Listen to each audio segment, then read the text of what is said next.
आपका स्वागत है अदायु लॉग्स में, जहाँ पे हम चर्चा करते हैं मानसिक स्वास्थ्य के विषय में। मूड स्विंग्स की हम सब बात करते हैं। कभी कोई ट्रिगर आ गया तो हमें मूड स्विंग आ गया, कभी इरिटेबिलिटी आ गई, कभी मन थोड़ा लो हो गया। ये रोजमर्रा की जिंदगी में हमारे साथ होता है। लेकिन बाइपोलर मूड डिसऑर्डर एक ऐसा मूड डिसऑर्डर है जिसमें दो पोल होते हैं। Bipolar mood disorder 1, bipolar mood disorder 2, ऐसे करके बाइपोलर डिसऑर्डर्स की क्लासिफिकेशन है। हम आज बात करेंगे bipolar 1, bipolar mood disorder type 1 के बारे में, जिसके दो पोल, एक पोल मेनिया, एक पोल डिप्रेशन। मेनिया के एपिसोड्स बाइपोलर डिसऑर्डर 1 के लिए मस्ट है, क्योंकि अगर मैनिक एपिसोड्स नहीं आएंगे तो ये डिप्रेशन की बीमारी होगी, पर अगर मैनिक एपिसोड आया तो ये बाइपोलर बन जाता है। सो बाइपोलर डिसऑर्डर की जानकारी के लिए पहले मैनिक एपिसोड या मेनिया को समझने की कोशिश करते हैं। समीर, मेनिया क्या होता है? हमें पता कैसे चलेगा कि ये एक मैनिक एपिसोड है?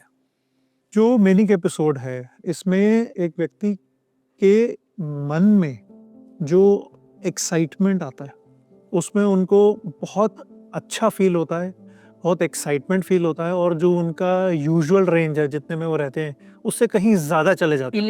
एलेटेड मूड एक तरह से। एक्साइटमेंट का आलम ऐसा हो जाता है, उसका फेज ऐसा हो जाता है कि उसमें बहुत सारी थॉट्स एक के बाद एक के बाद एक के बाद, जिसको हम रेसिंग थॉट्स कहते हैं, और ज़्यादातर एनर्जी इस तरह से होती है कि इन थॉट्स पे आप अमल करना शुरू कर देते हो। ज़्यादातर लोगों में इस फेज़ को एंजॉय भी करते हैं वो, और उनको बहुत ज़्यादा एनर्जी होती है, और उनको ये रियलाइज़ ही नहीं होता कि वो क्या कर रहे हैं और कहीं एबनॉर्मल हो रहा है। उनके आसपास के लोगों को रियलाइज़ होता है कि ये बहुत ज़्यादा बोल रहा है, ज़्यादा एनर्जी है, ज़्यादा एक्साइटमेंट है। नींद का सिनेरियो ऐसा हो जाता है इसके साथ, मन के साथ ऐसा क्लब हो जाता है कि नींद आती नहीं है और नींद की ज़रूरत महसूस भी नहीं होती। सोने ना नींद आ रही है, लेकिन नींद नहीं आने के कारण जो थकान या फ्रेशनेस का अभाव होना, वो होने के बदले लगता है कि एनर्जी है। Correct. I don't need to sleep, I have all the energy. और मुझे ज़रूरत ही नहीं है। और वैसे ही खाने का भी हो सकता है। कई जो क्लाइंट्स हैं वो कई दिनों तक कुछ खाते ही नहीं, और उनकी एनर्जी उसके बाद भी ज़्यादा होती है। इसमें दिक्कत यहाँ पे आ जाती है कि जब ओवर एक्साइटमेंट होता है, ओवर एनर्जी होती है, तो कई बार एग्रेशन में कन्वर्ट होती है और इरिटेशन में कन्वर्ट होती है। And aggression can get violent also. Aggression can get violent है। किसी पे हाथ उठ गया, अब्यूजिव लैंग्वेज हो गई। करेक्ट। ये भी मुमकिन है। कुछ ऐसे सिनेरियोज में भी आप फंस सकते हो जहाँ पे आप अपने आप को भी चोट पहुँचा सकते हो। जैसे कोई एक व्यक्ति अपना गाड़ी चला रहे हैं, रैश ड्राइविंग हो गई और वो मेन स्पीड में है और बहुत स्पीड में चला रहे हैं।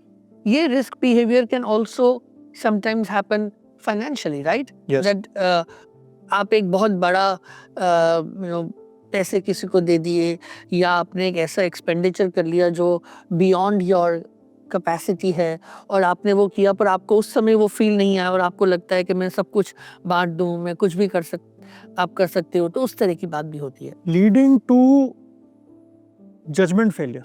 यस। क्योंकि ज़्यादातर जब आप कोई चीज़ करते हो, कई बार आप बहुत एनर्जेटिकली कोई चीज़ करते हो, पर आपको कॉन्सिक्वेंसेस पता होते हैं, तो आप कहीं ना कहीं अपने आप को कंटेन करते हो, रिस्ट्रिक्ट करते हो। पर यहाँ पे जैसे आपने करोड़ों रुपए मार्केट में 1 मिनट में ख़त्म कर दिए, आपको अपने कॉन्सिक्वेंस का रियलाइजेशन नहीं है। ये मैनिक फेज होता है। बिल्कुल। सो बेसिकली क्या होता है, रेसिंग थॉट्स, एक के बाद एक थॉट आया, वो कभी कभी आपकी फ्लाइट ऑफ आइडियाज भी करके एक साइन होता है, विच मीन्स आपने बोलना शुरू किया, आपने एक थॉट किया, उससे जंप करके दूसरा थॉट, जंप करके तीसरा थॉट, चौथा थॉट, और वो आपका चलते रहा। टॉकेटिवनेस बहुत बढ़ जाती है, रेसिंग थॉट्स आते हैं, इजी डिस्ट्रैक्शन होती है, गोल डायरेक्टेड एक्टिविटी बढ़ जाती है, लेकिन जैसे समीर ने बताया जजमेंट कम हो जाती है, तो इसलिए रिस्क बिहेवियर बढ़ जाता है, मिस्टेक्स आपकी हो जाती हैं, फाइनेंशियल लेवल पे हो सकता है, गैम्बलिंग का सडनली आप कुछ बहुत ज़्यादा अमाउंट पे कर सकते हैं। इवन जहाँ जैसे हमने ड्राइविंग की बात करी, सेक्सुअल प्रोमिस्क्यूसिटी भी हो सकती है। तो ये जो सारी चीज़ें हैं, इसमें क्या हो रहा है, एक तरह से आपका इनहिबिशन लूज हो रहा है और आपको लग रहा है आप कुछ भी कर सकते हैं, आप वो सेंस ऑफ कंट्रोल लूज कर रहे हैं। ये सारी चीज़ें मान लीजिए लगातार कुछ दिनों तक, 2 हफ्ते तक, 1 हफ्ता 1 हफ्ते तक, 7 डेज लगातार Around 7 ज्यादातर समय दिन का लगातार चले तब तो फिर मैनिक एपिसोड होगा। सो अबाउट 7 डेज अगर ये लगातार चले और आपकी इम्पेयरमेंट ऑफ फंक्शनिंग हो रही हो तो ये एक मैनिक एपिसोड है। Mania manic episode bipolar 1 disorder का एक हिस्सा है और इसमें आपको जितनी जल्दी हो सके आपको अपने मेंटल हेल्थ एक्सपर्ट से मिलने की बहुत सख्त ज़रूरत है, साइकियाट्रिस्ट से मिलना बहुत ज़रूरी है, क्योंकि अगर ये सिम्टम्स अगर बढ़ते जाते हैं तो ये, जैसा समीर ने भी बताया, they can cause significant harm, ना केवल आपको एट ए और individual level physically, but at a level of your finances, at your work, at your relationships and to other people also. So manic episodes का बहुत जल्दी intervention करने की ज़रूरत है। तो बाइपोलर एक पोल, मेनिया, अब जो दूसरा पोल है डिप्रेशन। सो शंभवी, मेनिया समीर ने बताया, डिप्रेसिव एपिसोड जो मेनिया में आता है वो वैसा ही है जैसा डिप्रेशन में आ सकता है। एब्सोल्युटली। तो कंटिन्यूअस उदासीनता, उदासी महसूस होना, थकावट महसूस होना, ज़्यादा कुछ किया नहीं है, उठते ही थका थका महसूस होना, जो चीज़ें हमें पहले पसंद आती थी, जैसे हमें कोई एक्टिविटी खेलना पसंद आता था, रीडिंग पसंद आती थी, वो अब नहीं पसंद आ रही है, वो इन्जॉयमेंट नहीं मिल रहा है। तो ये चीज़ें कोर होती हैं डिप्रेशन के लिए। बट इसके अलावा और भी चीज़ें इंसान फेस कर सकता है कि कंसंट्रेशन लेवल नीचे चला जाता है, negative thoughts about yourself, about the world, about other people, ये सारी चीज़ें हो सकती हैं।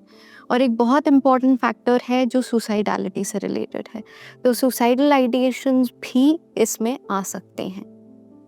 सो एक डिप्रेसिव एपिसोड जहाँ मेरा मन उदास हो गया, मुझे कुछ करने का मन नहीं कर रहा, खुशी नहीं मिल रही, जीवन अंधकार में लग रहा है, अपने बारे में ही भावना आ रही है। मैनिक एपिसोड जहाँ मुझे लग रहा है मैं कुछ भी कर सकूँ तो कर सकता हूँ, मेरा जो मन करे, एक इनहिबिशन लूज हो रहा है। और यही आपके 2 पोल्स हो गए। Sameer, mood swing, bipolar disorder. So mood swing में भी कभी कभी इरिटेबिलिटी आती है, बाइपोलर में भी हम इरिटेबिलिटी भी आती है मैनिक फेज में, उसमें भी लो मूड्स आते हैं, इसमें भी आते हैं। तो अंतर क्या हुआ? सो जो एपिसोड है, जैसे अगर हमारा मन उदास है या हमारा मन तेजी में है या हमारा मन अपने रेगुलर नॉर्मल सेल्फ पे, ये 3 एक तरह से अलग अलग एपिसोड हो गए। और इन एपिसोड्स का अलग अलग समय पे लाइफ में आना, बीच में नॉर्मलसी के फेज भी रहना, बाइपोलर है। मूड स्विंग को अगर आप रेगुलर लैंग्वेज में, नॉर्मल लैंग्वेज में बात करें तो वो कभी कभी दिन के कुछ हिस्सों में सीमित रह जाता है। जैसे सुबह का समय है, मंडे का दिन है, मूड स्विंग कर गया, आज काम पे जाने का मन नहीं कर रहा, उदास है। फ्राइडे आते थे, मन स्विंग कर गया कि आज बहुत एक्साइटमेंट है कि फ्राइडे नाइट है। तो these are mood swings limited to some parts of the day. और जो ये एपिसोड है, इस एपिसोड में कोई भी बाहरी सिचुएशन की वजह से मूड में चेंज नहीं आता। मूड स्विंग में कई बार होता है रिएक्टिविटी, मूड लो है, किसी दोस्त का फ़ोन आ गया, उसने कोई अच्छी खबर दी, मूड अचानक से ठीक हो गया, रिएक्टिविटी है एक्सटर्नल स्पेस से। So mood swing can be just a normal phenomena, physiological phenomena, situation driven phenomena. और mood disorder is a disorder, brain में न्यूरोकेमिस्ट्री में जो चेंजेस हैं फिजिकल लेवल पे, उसकी वजह से ये स्टेट बना रहता है डिस्पाइट व्हाटएवर हम अपनी सिचुएशन में कुछ भी कोशिश करें उसको ठीक करने की। सो इंटेंसिटी का अंतर आ गया, ड्यूरेशन का अंतर आ गया, level of impairment of functionality आ गया। मूड स्विंग तो हम सबको अलग अलग लेवल पे होते हैं, लेकिन bipolar disorder would be an illness. करीबन 4 करोड़ लोगों को बाइपोलर डिसऑर्डर दुनिया भर में होता है। ज़्यादातर लोगों को इसकी शुरुआत अर्ली और मिड 20s में होती है और ये इलनेस बार बार आती है, जैसा अभी समीर बता रहे थे, एपिसोडिक इलनेस। यानी एक एपिसोड आया, चाहे वो मैनिक हो या डिप्रेसिव हो, बीच में आपका एक फेज आया जहाँ पे आप ठीक हैं और फिर ये एपिसोड आया।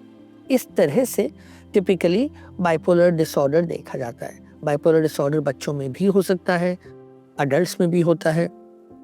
रिलेटिवली एक कॉमन प्रॉब्लम है जिसके बारे में हमारी जानकारी होनी ज़रूरी है, क्योंकि बाइपोलर डिसऑर्डर हमारे जीवन पे असर करता है।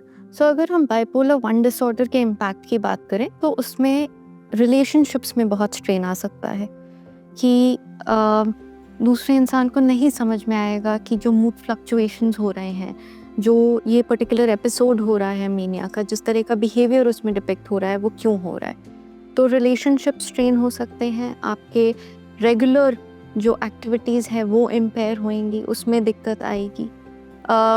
बाइपोलर 1 डिसऑर्डर या बाइपोलर डिसऑर्डर में सब्सटेंस यूज़ काफ़ी बार यूज़ करना स्टार्ट हो जाता है। लोग इसको during depression as a aid लेते हैं कि हम थोड़ा रिलैक्स कर पाएँ, नींद आ पाए, और ड्यूरिंग मेनिया भी उसकी तरफ खिंचाव महसूस होता सो है। मेनिया में क्योंकि डिसइनहिबिशन हो रहा है, सो आपका वो रिस्क टेकिंग और केयरलेसनेस आ रही है। इनफैक्ट मेनिया में इंटॉक्सिकेशन फेज में ड्राइव करना, रैश डिसीजंस लेना, वो हो सकता है। डिप्रेसिव फेज में इनफैक्ट जो दूसरा एस्पेक्ट वो ये भी तो आएगा ना, दैट अगर आप रेगुलर सब्सटेंस यूज़ कर रहे हैं तो आपका डिप्रेशन का भी कोमॉर्बिडिटी बढ़ जाता है, and both sides to it. ये फैक्ट है कि जब हमसे बात करते हैं बाइपोलर डिसऑर्डर की, तो एंजाइटी डिसऑर्डर्स की भी कोमॉर्बिडिटी है। पीपल विद बाइपोलर डिसऑर्डर क्योंकि मल्टीपल एपिसोड्स आते हैं, और अगर ट्रीटमेंट हम नहीं कर रहे हैं तो long term impact on finances, long term impact on work, not just on relationships and health, all of this is a collective impact of bipolar. So आज हमने डिस्कस किया बाइपोलर 1 डिसऑर्डर के बारे में। बाइपोलर 1 मूड डिसऑर्डर जिसमें manic episodes आते हैं, depressive episodes आते हैं, और हम अगली बार बात करेंगे कि इसका इलाज कैसे करते हैं। आप सुन रहे हैं अदायु लॉग्स, जहाँ पे हम चर्चा करते हैं मानसिक स्वास्थ्य के विषय।